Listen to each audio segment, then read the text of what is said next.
Hey guys, welcome back to the session. इस video में हम बात करने वाले हैं वुमेन इन वर्कफोर्स यानी कि महिलाओं का वर्कफोर्स के अंदर किस तरीके से पार्टिसिपेशन है, उसी चीज़ को हम जानेंगे। और ये जो हमारे वीडियो है ये UPSC CAPF assistant commandant 2023 exam के लिए काफ़ी ज़्यादा इंपॉर्टेंट है। और मैं आपको बता दूं कि आप बिल्कुल निश्चिंत रहें, क्योंकि इस चैनल के ऊपर आपको पेपर तक बहुत सारे कंटेंट मिलने वाले हैं। और ये कंटेंट निश्चित ही जिस तरीके से पिछले साल आपके एग्जाम में हिट किए थे वो इस बार भी हिट करेंगे। और आप सही चीज़ अगर लिख के आते हैं तो बिल्कुल अच्छा मार्क्स जो है वो गेन कर सकते हैं। तो बिना आपका टाइम व्यर्थ किए आइए वीडियो को हम स्टार्ट करते हैं। सबसे पहले हम इंट्रोडक्शन की बात कर लेते हैं कि इस टॉपिक के ऊपर हम अपना इंट्रोडक्शन किस तरीके से लिख सकते हैं। आवर नियरली 2 डिकेट्स यानी कि हमारे बीते हुए 2 दशकों की बात की जाए तो India's female labour participation rate looks like a steady downward curve, यानी कि बीते हम 20 सालों की बात कर रहे हैं। तो उन सभी में हमने क्या देखा कि जो हमारे भारत की फीमेल है, जो भारत की महिलाएं हैं, उनका लेबर पार्टिसिपेशन जो है, जो कामकाजी औरतें हैं, उनका जो पार्टिसिपेशन है काम काज के अंदर, वो धीरे धीरे क्या हो रहा है, घटता जा रहा है। From 32% in 2005 to 19% is 2021। ये जो हमारी डाटा है वो ये कहती है कि ये जो हमारी डाउनवर्ड कर्व है वो कुछ इस तरीके से है कि पहले 2005 के अंदर हम बात करते हैं तो हमारी जो वुमेन पार्टिसिपेशन थी वर्कफोर्स के अंदर वो कितनी थी, 32% थी 2005 के अंदर। लेकिन 2021 आते आते वो कितनी हो गई, 19% हो गई है। According to the latest World Bank figures, यानी कि जो हमारा वर्ल्ड बैंक है उसके फिगर के अनुसार, उसके डाटा के अनुसार बात की जाए तो 2021 का ये डाटा है। उन्होंने क्या कहा था कि फ्यूवर देन 1 इन 5 Indian women work at least formally. कहने का मतलब ये है कि हमारी 2021 की डाटा है जो कि वर्ल्ड बैंक फिगर ने दी थी। और इस डाटा में ये कहा गया कि ऐसी 5 महिलाएं जो कि क्या करती हैं, पार्टिसिपेट करती हैं वर्कफोर्स के अंदर, उनमें से कम एक ही महिला ऐसी है जो क्या है, फॉर्मली सेक्टर के अंदर, किसी फॉर्मल सेक्टर के अंदर जो है वो जाकर के वर्क कर रही है। तो कहीं ना कहीं हम वुमेन इन वर्कफोर्स के अंदर इस तरीके के इंट्रोडक्शन से अपने इसे को स्टार्ट कर सकते हैं। अब हम बात करते हैं कि importance of women in workforce, यानी कि जो हमारी वुमेन है उसका वर्कफोर्स के अंदर क्या महत्व है, किस तरीके से हम इस चीज को देखते हैं। तो सबसे पहला महत्व यह आता है कि इकोनॉमिक ग्रोथ, यानी कि जब हमारी वुमेन क्या करेगी, वर्कफोर्स के अंदर पार्टिसिपेट करेगी, तो कहीं ना कहीं हमारे कंट्री के अंदर हमें इकोनॉमिक ग्रोथ देखने को मिलेगा। और ये ग्रोथ कैसा होगा इसके बारे में बात कर लेते हैं। तो अकॉर्डिंग टू मैकेंसी रिपोर्ट, यानी कि जो हमारी मैकेंसी रिपोर्ट आती है उस रिपोर्ट में ये कहा गया कि if India achieve gender equality, यदि हमारा भारत जो है वो क्या करता है, जेंडर इक्वलिटी को अचीव कर लेता है, जहां पर हम पुरुष और महिलाओं में भेदभाव नहीं करते, दोनों को बराबर समझते हैं, इस तरीके की जेंडर इक्वलिटी क्या होती है, हमारे इंडिया के अंदर अचीव कर ली जाती है, तो there would be an increment of annual GDP growth by 1.4%। कहने का मतलब ये है कि यदि हमारा जो इंडिया है वो अचीव कर लेता है जेंडर इक्वालिटी, तो क्या होगा कि हमारे देश के अंदर जो हमारी जीडीपी की ग्रोथ है वो कितने से बढ़ जाएगी, 1.4% से बढ़ जाएगी। तो ये तो बात हो गई इकोनॉमिक ग्रोथ की, यानी कि हमारी वुमेन अगर वर्कफोर्स के अंदर पार्टिसिपेट करेगी तो हमारे देश के जीडीपी बढ़ने वाली है। और इस तरीके से हम बोल सकते हैं कि हमें इकोनॉमिक ग्रोथ मिलने वाला है। फिर हम बात करते हैं इंपावरमेंट की। इंपावरमेंट किस तरीके से हो सकता है, तो according to the National Family Health Survey, यानी कि MFHS, यानी कि जो हमारी नेशनल फैमिली हेल्थ सर्वे है, ये क्या कहती है कि वुमेन डिसीजन मेकिंग पावर, जो हमारी वुमेन है उसकी जो डिसीजन मेकिंग पावर है इन द हाउस होल्ड, जो घर के काम काज होते हैं, जो घर के मुद्दे होते हैं, वहां पर जो हमारी वुमेन होती है ना, वो कई बार ऐसा देखा जाता है कि वो अपने डिसीजन नहीं ले पाती। तो वही जो ये नेशनल फैमिली हेल्थ सर्वे है वो ये बता रहा है कि women decisions making power in a हाउस होल्ड इज अ मोर, यानी कि काफी ज्यादा हो जाएगी। वुमेन जो है वो काफी ज्यादा ऐसी वुमेन हो जाएंगी जो अपने घरेलू काम काज के अंदर अपना डिसीजन ले सकेंगी। ऐसा कब होगा, तो ऐसा तब होगा इफ दे आर एम्प्लॉयड, जब उनके पास रोजगार होगा, जब वे एम्प्लॉय होंगे, कहीं काम कर रहे होंगे। It will also help in improving performance of social indicators, यानी कि अगर हम बात करें तो जो हमारी वुमेन है अगर वो एम्प्लॉयड हो जाती हैं तो कहीं ना कहीं क्या होगा कि ये इनको भी इम्प्रूव करेगा, हमारे सोसाइटी के परफॉर्मेंस को भी इम्प्रूव करेगा। जैसे कि हमारे हम बात करें तो इन्फेंट मोरालिटी रेट जो होती है वो भी कहीं ना कहीं इम्प्रूव होते हुए हमें नजर आएगी। मैटरनल मोरालिटी रेट जो है ये भी कहीं ना कहीं हमें क्या होगी, इंप्रूव होते हुए नजर आएगी। तो ये हो गई इंपावरमेंट की बात। यदि हमारी वुमेन जो है वो वर्कफोर्स के अंदर पार्टिसिपेट करती है तो हम देख सकते हैं कि किस तरीके से हम अपने आप को इंपावरमेंट कह सकते हैं। फिर हम बात करते हैं डाइवर्सिटी एट अ वर्क, यानी कि अगर वुमेन भी जो है वो वर्कफोर्स के अंदर पार्टिसिपेट करेगी ना, तो हमें अलग अलग कार्य देखने को मिल सकते हैं। कैसे मिलेंगे? तो women participation in workforce will bring together man and women with each other. कहने का मतलब ये है कि जो हमारी वुमेन की पार्टिसिपेशन है जब वो वर्कफोर्स के अंदर होगी, तो कहीं ना कहीं हमारे मेन और वुमेन जो है वो एक साथ एक ही जगह पर मिलकर के काम करेंगे। They will promote harmony. ये जो चीजें होती हैं वो क्या होंगी, कहीं ना कहीं जो हार्मनी होती है, जो एक साथ मिलकर के काम करना होता है, उसको कहीं ना कहीं प्रमोट करती है। Provide a respectful position to the women in the society, यानी कि जो हमारी वुमेन है उसको सोसाइटी के अंदर एक रिस्पेक्टफुल पोजीशन भी ये हमारी जो वुमेन इन वर्क फोर्स है वो कहीं ना कहीं प्रोवाइड करेगी। It would be a helpful in the strengthen to the power of women also. कहने का मतलब ये है कि यदि हम वुमेन को वर्कफोर्स के अंदर डिप्लॉय करते हैं, तो कहीं ना कहीं क्या होगा कि जो हमारी वुमेन है उसको तो सोसाइटी के अंदर एक रिस्पेक्टफुल पोजीशन भी मिलेगा, और कहीं ना कहीं उसकी जो पावर है, कहीं ना कहीं उसकी जो मजबूती है, वो सोसाइटी के अंदर और भी ज़्यादा इन्हेंस हो जाएगी। तो इसलिए हम बोल सकते हैं कि जो हमारी वुमेन है इसका किस तरीके से वर्कफोर्स के अंदर पार्टिसिपेट करना इंपॉर्टेंट हो जाता है, महत्व हो जाता है। फिर हम बात करते हैं इसी के नेक्स्ट टॉपिक की, वो क्या है कि इफेक्टिव यूज ऑफ पॉपुलेशन। यानी हम सभी को पता है कि हमारा जो इंडिया है वो अभी मोस्ट पॉपुलस कंट्री होने वाला है। तो कहीं ना कहीं हमारी जो पॉपुलेशन है उसका हम इस्तेमाल भी तो कर सकते हैं कहीं पर। तो इसके लिए हम ये लिख सकते हैं कि India's maiden age is merely 28 to 30 year, यानी कि जो भारत की औसतन आयु है वो कितनी है, 28 से 30 साल है। A younger women work force translate to an advantage, यानी कि हमारी जो यंगर वुमेन है यदि वो वर्क फोर्स के अंदर जाती है तो कहीं ना कहीं उसके लिए एक एडवांटेज हो जाएगा। वो एडवांटेज क्या हो जाएगा, तो विच कैन गिव हर, क्योंकि जो अगर वुमेन है, जो कि यंगर वुमेन है, वो क्या करती है, जाती है वर्कफोर्स के अंदर, तो उसके लिए ये एक चांस हो सकता है टू पार्टिसिपेट इन वर्कफोर्स, कि वो क्या करे, जाकर के वर्कफोर्स के अंदर पार्टिसिपेट करे। और ये जो इसका पार्टिसिपेट है वो क्या करेगा, ये बेसिकली हेल्प करेगा। तो it would be helpful in development and growth. और ये जो बेसिकली उसका पार्टिसिपेशन है ना, ये हमारे कंट्री के अंदर डेवलपमेंट और हमारे कंट्री के ओवरऑल ग्रोथ के लिए काफी ज्यादा हेल्पफुल होगा। तो कहीं ना कहीं बोल सकते हैं कि हमारी जो इफेक्टिव यूज ऑफ पॉपुलेशन है उसके लिए भी हम बोल सकते हैं कि हमारी जो वुमेन है उसको वर्कफोर्स के अंदर होना चाहिए, और ये इंपॉर्टेंट है। फिर हम बात करते हैं parity with other countries and global commitment, यानी कि जो हमारी अदर कंट्रीज से अगर हम अपने आप की तुलना करते हैं, जो हमारे ग्लोबल कमिटमेंट है उसको हम पूरा करना चाहते हैं, तो इसके लिए भी जरूरी है कि क्या करें, हमारी जो वुमेन है उनको वर्कफोर्स के अंदर पार्टिसिपेट करना होगा। किस तरीके से करना होगा, the women earn far lesser than man in India who compare to other countries like South Africa, Brazil and Chile. कहने का मतलब ये है कि जो हमारी वुमेन है, भारत की मैं वुमेन की बात कर रहा हूँ, तो जो भारत की महिलाएं हैं अगर मैं उनकी तुलना करूं विदेश की महिलाओं से, यानी कि जो हमारे फॉरेन की, जो दूसरे देशों की महिलाएं हैं उनसे अगर मैं तुलना करता हूं, तो भारत की जो महिलाएं हैं, तो मैन के अपेक्षा, यानी कि अगर मैन से वुमेन की तुलना की जाए ना, तो मैन को ज्यादा सैलरी मिलती है एज कंपेयर टू वुमेन। ठीक है, ऐसा मैं क्यों बोल रहा हूँ ना, आप खुद भी देख लेना। अगर आपके आसपास ना कोई स्कूल टीचर है, ठीक है, तो उनसे आप जाकर के मिलना। अगर कोई फीमेल टीचर है ना, उसकी सैलरी और जो मेल टीचर है उसकी सैलरी आप कंपेयर करके देखिएगा, कहीं ना कहीं आपको ऐसा लगेगा कि जो मैं बात बोल रहा हूँ ना वो बिल्कुल सही है। ये भारत के अंदर देखने को मिलता है कि जो महिलाएं हैं ना, उनकी जो सैलरी होती है, वो जो पैसा अर्न करती हैं, वो एज कंपेयर टू मैन क्या होता है, काफी ज्यादा कम होता है। लेकिन और जो हमारे दूसरे देश है ना, जैसे कि साउथ अफ्रीका हो गया, ब्राजील हो गया, चिली हो गया, यहाँ के जो महिलाएं हैं ना वो मैन से ज्यादा रुपए कमाती हैं।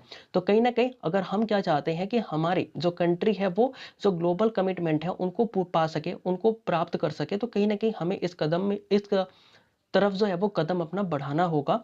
Enhancement in women participation will help in achieving, ये बेसिकली क्या है कि अगर हम इनहेंसमेंट करते हैं, अगर मैं इन सारी चीज़ों को, जो कि हमारी वुमेन पार्टिसिपेशन है, इसको मैं वर्कफोर्स के अंदर इनहेंस करता हूं, तो ये क्या करेगा, बेसिकली हेल्प करेगा कि जो हमारे अचीवमेंट है, यानी कि जो हम अचीवमेंट करना चाहते हैं, sustainable development goal such as the SDG 1, यानी कि SDG 1 के अंदर क्या कहा गया था कि हमारा गोल ये था कि हमारे देश के अंदर अब पॉवर्टी नहीं रहेगी, यानी कि गरीबी को हम खत्म कर देंगे। तो कहीं ना कहीं अगर हमारी महिलाएं भी वर्कफोर्स के अंदर जाकर के काम करती हैं, तो कहीं ना कहीं वो भी इसके तरफ बोल सकते हो एक कदम बढ़ा सकती हैं कि वो लोग भी, क्योंकि अगर मान लो सिंगल कोई पर्सन है वो 1 रुपए कमाता है और कोई उसके साथ मिल करके भी 1 रुपए कमाए तो कितने रुपए हो जाएंगे, 2 रुपए। तो कहीं ना कहीं उसको फायदा होगा ना। तो इसलिए हम कह सकते हैं कि अगर वुमेन भी जो है वो क्या करती है, वर्क फोर्स के अंदर पार्टिसिपेट करती है, तो जो हमारा SDG 1 जो कि हमारा सस्टेनेबल डेवलपमेंट गोल था, जिसके अंदर हमने बोला कि हम अब गरीब नहीं रहेंगे, नो पॉवर्टी, तो कहीं ना कहीं इसको हम अचीव कर सकते हैं। दूसरा जो हमारा गोल है कि SDG 5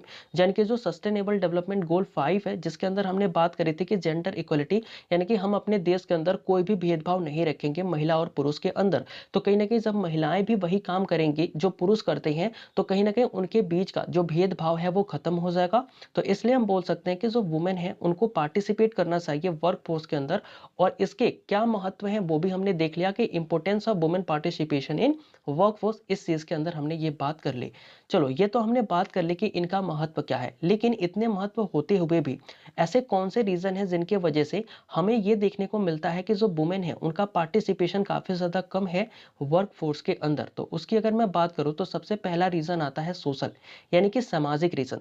समाज की वजह से भी क्या होती है ना कि हमारी महिलाएं काम नहीं कर पाती। ऐसा मैं क्यों बोल रहा हूं, तो इस चीज को जरा पढ़िएगा और समझने की कोशिश कीजिएगा कि qualified women are unable to join the labour market due to family responsibility. कहने का मतलब क्या है कि ऐसी वुमेन जिसने पढ़ाई लिखाई भी करी है, वो अच्छी पढ़ाई लिखाई करने में भी थी, लेकिन क्या हुआ कि जब उसकी शादी हो जाती है तो उसके ऊपर फैमिली रिस्पॉन्सिबिलिटी आ जाती है, परिवार की जिम्मेदारी आ जाती है, और इसके वजह से वो क्या नहीं कर पाती, वो जो लेबर मार्केट है, लेबर मार्केट का मतलब क्या हुआ कि जैसे मान लो कोई वुमेन है उसको काम करना है, तो उसी चीज के लिए मान लो कहीं ना कहीं उसे जाना पड़ेगा ना काम करने, तो वो जो लेबर मार्केट है उसको वो ज्वाइन नहीं कर पाती, क्योंकि उसके ऊपर उसके घर की जिम्मेदारियां आ जाती हैं। हालांकि वो जो वुमेन थी ना वो क्वालिफाइड थी, वो पढ़ी लिखी थी, वो उसके पास वो स्किल थी कि वो जाकर के काम कर पाए, लेकिन फिर भी फैमिली रिस्पॉन्सिबिलिटी की वजह से वो उस चीज को ज्वाइन नहीं कर पाती है। एंड सोशल नॉर्म्स, और इसके अलावा जो समाज के कानून है ना, क्योंकि आप जब गांव में जाके देखोगे ना तो वहां पे क्या होता है कि जो वुमेन है, जो महिलाएं हैं, उनको घर से बाहर निकलने के लिए भी जो परमिशन है ना वो ज्यादातर नहीं मिलती। तो क्या होता है कि ऐसी महिलाओं को कोई काम पर भी भेजे, ऐसा सोचा जा सकता है क्या? नहीं सोचा जा सकता ना। तो कहीं ना कहीं जो सोशल नॉर्म्स है, जो समाज के कायदे कानून है ना, ये हमें रोक देते हैं। हमें नहीं बस कि बल्कि जो महिलाएं हैं उनको ये रोक देते हैं और बेसिकली कहते हैं कि भैया आप पार्टिसिपेशन मत कीजिए। तो कहीं ना कहीं ये सारे कारण होते हैं जिनकी वजह से हम ये देख रहे हैं कि जो हमारे वुमेन हैं वो वर्क फोर्स के अंदर क्या नहीं कर पा रही हैं, पार्टिसिपेट नहीं कर पा रही हैं। इसके अलावा एक और रीजन है, वो रीजन ये है कि the migration trend from rural to urban area still largely viewed as a male domain. कि अगर हम रीजंस की बात करें ना तो इसमें एक रीजन ये भी आता है कि हम बात करते हैं कि जो हमारा माइग्रेशन होता है, जैसे अगर आप भी हैं तो अगर आपने जॉब करी होगी तो कहीं ना कहीं आपने देखा होगा कि जॉब करने के लिए जो हमारे फीमेल है ना उनको घर से बाहर नहीं भेजा जाता, बल्कि जो हमारे मेल पर्सन है ना उन्हीं को घर से बाहर, ज्यादातर ऐसा देखा जाता है कि जो हमारे मेल पर्सन है उन्हीं को घर से बाहर जो है वो भेजा जाता है ताकि वो क्या करे, जाकर के जॉब करे। तो कहीं ना कहीं ये भी एक रीजन बनता है जिसकी वजह से जो हमारी वुमेन है वो वर्क फोर्स के अंदर पार्टिसिपेट नहीं कर पाती, और जिसकी वजह से हमें ये चीजें देखने को मिलता है कि वुमेन जो है उनका पार्टिसिपेशन वर्क फोर्स के अंदर काफी ज्यादा कम होता है और काफी ज्यादा लोअर पार्टिसिपेशन हमें देखने को मिलता है।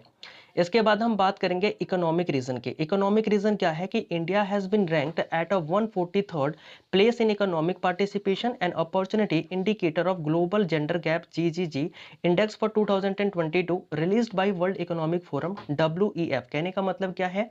कहने का मतलब ये है कि इकोनॉमिक रीजंस के अंदर हम ये चीजें पाते हैं कि जो हमारा भारत है उसकी जो रैंक है वो कितनी है, 143 है। अच्छा, ये रैंक किसके अंदर है? तो बेसिकली जो हमारा economic participation and opportunity indicator global gender gap जो है, जिसको GGG बोला जाता है, यानी कि जो हमारे देश के अंदर बेसिकली जो महिला और पुरुष जो है वो किस तरीके से इकोनॉमिक पार्टिसिपेशन करते हैं, उसके ऊपर ये रैंक जो है वो दी जाती है। और इस रैंक के अंदर जो भारत की रैंक आई है वो 143 आई है। और इस चीज को जारी कौन करता है? इस चीज को जारी किया जाता है वर्ल्ड इकोनॉमिक फोरम यानी कि WEF के द्वारा।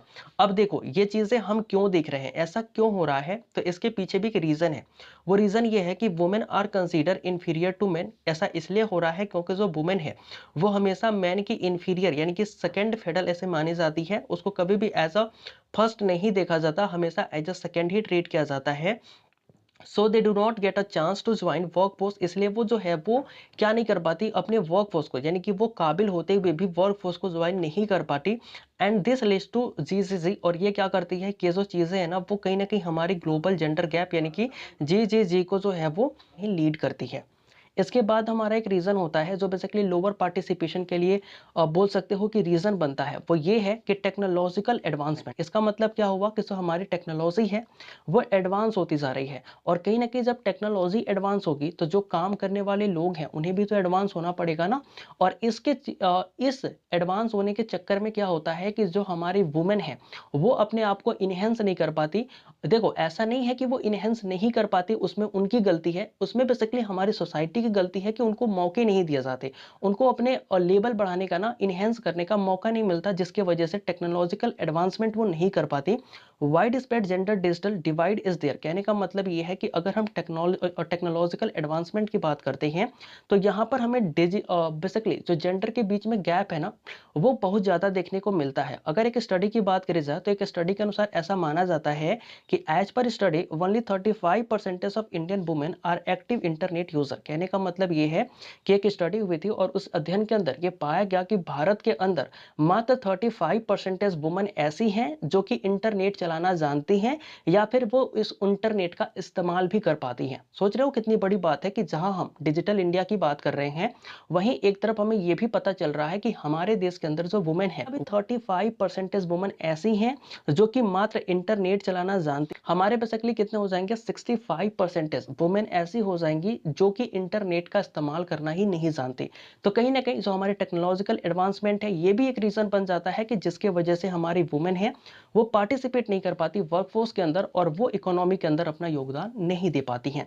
इसके अलावा हमारा जो नेक्स्ट रीजन होता है वो ये है, जो हमारा नेक्स्ट रीजन है वो ये होता है कि प्रोहिबिशन ऑफ सर्टेन एक्टिविटीज, यानी कि कुछ हमारी ऐसी एक्टिविटीज हैं जिनको सरकार ने ही रोक रखा है, और उन एक्टिविटीज को रोक रखने की वजह से ना कि हमारी जो महिलाएं हैं वो वर्क फोर्स के अंदर काम नहीं कर पाती। वो रीजन कौन कौन सा होता है, वो रीजन ये है कि the Factory Act prohibit female employees from cleaning lubricating or adjusting machines. कहने का मतलब ये है कि जो हमारी फैक्ट्री एक्ट है वो मना करती है, वो साफ साफ मना करती है फीमेल एम्प्लॉय को कि वो क्लीनिंग का काम नहीं कर सकती, वो लुब्रिकेटिंग का काम नहीं कर सकती, और वो मशीन को एडजस्ट करने का काम नहीं कर सकती। This leads to lower participation of women in workforce, और ये जो सारे कारण है ना वो कहीं ना कहीं हमारी जो वुमेन है उसको पार्टिसिपेट करने से रोकते हैं वर्कफोर्स के अंदर, और कहीं ना कहीं जो हमारा वर्कफोर्स के अंदर वुमेन का पार्टिसिपेशन है उसे ये कम कर देते हैं। नेक्स्ट जो हमारा रीजन आता है वो ये है कि वर्क प्लेस हैरेसमेंट, यानी कि जो हमारी वुमेन है कई बार ऐसे देखने को मिला है कि जिस ऑफिस में वो काम करती है उसके साथ वहां पर शोषण किया जाता है। तो कहीं ना कहीं वर्क प्लेस पर जो होने वाले हैरेसमेंट है, जो शोषण है, वो कहीं ना कहीं वुमेन को लोअर पार्टिसिपेशन के लिए जिम्मेदार मानती है। वो ये है कि it can take in a various form, यानी कि जो हमारी वर्क प्लेस हैरेसमेंट है वो अलग अलग तरीके से हो सकती है। Such as a sexual harassment, कई बार तो हमें सेक्सुअल हैरेसमेंट भी देखने को मिलता है, कई बार हमें मेंटल हैरेसमेंट भी देखने को मिलता है, कई बार हमें जो है वो जेंडर डिस्क्रिमिनेशन भी देखने को मिलता है। इसकी वजह से क्या होती है कि जो हमारी वुमेन है वो पार्टिसिपेट नहीं कर पाती, उसे मौके नहीं मिल पाते कि वो वर्क फोर्स के अंदर जाए और पार्टिसिपेट करे, और कहीं ना कहीं हमारी जो वुमेन का पार्टिसिपेशन है वर्क फोर्स के अंदर वो कहीं ना कहीं कम हो जाता है। चलिए, ये तो हमने बात कर ली कि इंपॉर्टेंस क्या है। इसके अलावा हमने देख लिया कि वो कौन से रीजन है जो कि lower participation of women in a work force बताती हैं। इसके अलावा अब हम बात करेंगे कि इसके सजेशंस क्या हो सकते हैं, हमारे सुझाव क्या हो सकते हैं। बेसिकली हमारे सुझाव ये हो सकते हैं कि investment in the health and care, यानी कि सरकार जो है ना उसको इन्वेस्टमेंट करना चाहिए हेल्थ और केयर के अंदर। ऐसा मैं क्यों बोल रहा हूं, तो इस चीज को भी हम देखते हैं। तो government should invest in a health and care sector, this not only provide better health but also provide a job. कहने का मतलब ये है कि जो गवर्नमेंट है ना उसको जो पैसे हैं वो इन्वेस्ट करने चाहिए किसके अंदर, हेल्थ और केयर सेक्टर के अंदर। ये जो पैसे है ना वो केवल आपको एक बेटर हेल्थ ही नहीं प्रोवाइड करेंगे, क्योंकि जो हमारी फीमेल है ना उसकी हेल्थ का कंसर्न बहुत ज्यादा है, और जब भी ऐसा आप टॉपिक लिखिएगा ना तो एज अ फीमेल आप सोचिएगा और उसके हेल्थ को जरूर आप पॉइंट आउट करिएगा। तो कहीं ना कहीं जो फीमेल है ना उसकी हेल्थ जो है वो काफी बेटर हो जाएगी अगर सरकार हेल्थ और केयर के अंदर पैसे खर्च करती है। ठीक है, सरकार तो पैसे खर्च कर दी, वुमेन की जो हेल्थ है वो भी ठीक हो जाएगी, लेकिन इसके अलावा एक फायदा और होगा कि जो बेसिकली इन्वेस्टमेंट होगा ना, उससे जो हमारी नीडी वुमेन है, जो कि जिन्हें जॉब की आवश्यकता है, ऐसी महिलाओं को वहां पर जॉब भी मिल सकती है। और ये मैं नहीं बोल रहा, ये हमारी रिपोर्ट बोल रही है। रिपोर्ट क्या कहती है?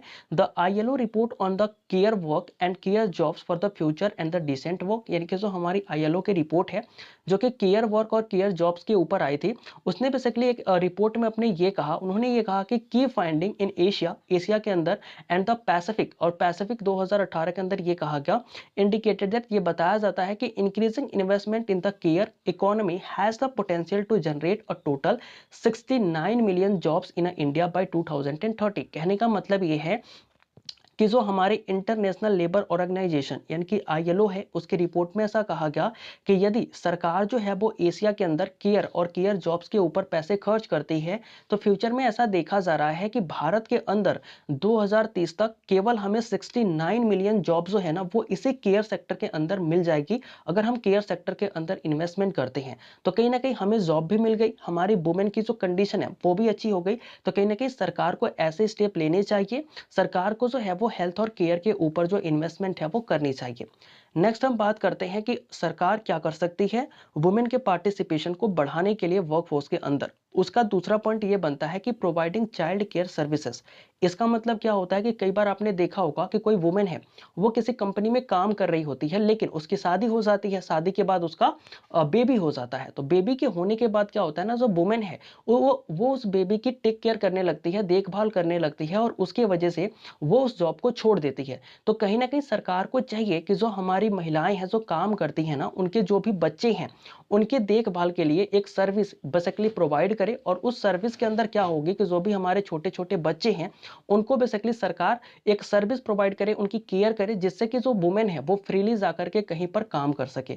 तो this initiative will significantly support women in a managing their care responsibilities, imbailing them to devote sufficient time to paid employment। कहने का मतलब यह है कि ये जो चीज़ है ना, अगर सरकार लेकर के आती है, तो ये जो इनिशिएटिव है ये काफ़ी ज़्यादा महत्व होगा, और काफ़ी ज़्यादा महत्व होगा इस इनिशिएटिव का। और ये जो है वो सपोर्ट करेगी बेसिकली हमारे वुमेन को, जो कि अपने रिस्पॉन्सिबिलिटी की वजह से अपने जॉब को छोड़ रही हैं, वो कहीं ना कहीं उसे मैनेज कर पाएंगी। और जो उनका बेसिकली जॉब है, जिसको वो पैड एम्प्लॉयमेंट बोलते हैं, जिनकी जॉब करने के बदले जो उन्हें पैसे मिलता है, उसको कहीं ना कहीं वो डिवोट ही होकर के, उसके प्रति समर्पित होकर के वो काम कर सकती हैं। उन्हें अपने बेबी की चिंता नहीं रहेगी। और कहीं ना कहीं सरकार ऐसी अगर सुविधाएं लेकर के आती है, तो हमें ऐसा मालूम पड़ता है कि हो सकता है कि जो हमारे वुमेन की पार्टिसिपेशन है वो वर्क फोर्स के अंदर बढ़ जाए। ठीक है, तो सरकार ये काम कर सकती है। तो ये हमने बात कर ली किस चीज की, सजेशन की। अब हम बात करते हैं कंक्लूजन की, कि इसके ऊपर हम कंक्लूजन क्या दे सकते हैं। तो बेसिकली जो हमारा कंक्लूजन होगा वो ये हो सकता है कि there is a no one size fit all strategy as a multiple issues are plaguing women workforce participation in India. कहने का मतलब ये है कि कई बार एक ही जो चीजें होती है, एक ही जो स्ट्रेटजी होती है ना, वो सभी चीजों के लिए, सभी इशूज के लिए फिट नहीं बैठती। और वहीं पर हम बात करते हैं वुमेन वर्कफोर्स की, तो women workforce participation in India के ऊपर भी ये चीजें लागू होती हैं, इनके ऊपर भी हमें अलग से सोचने की जरूरत है।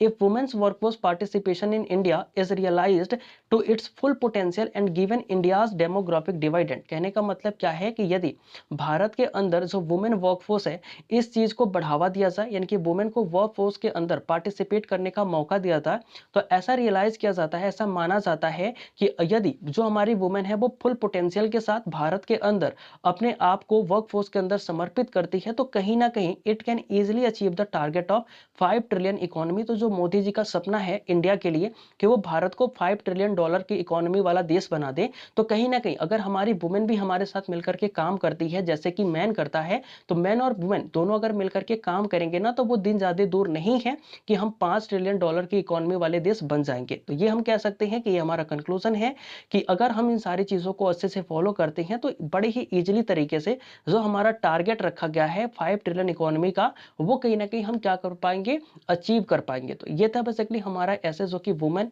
इन वर्कफोर्स के ऊपर था। आई होप कि चीजें आपको समझ में आई होंगी। तो मिलते हैं नेक्स्ट वीडियो में, तब तक के लिए जय हिंद।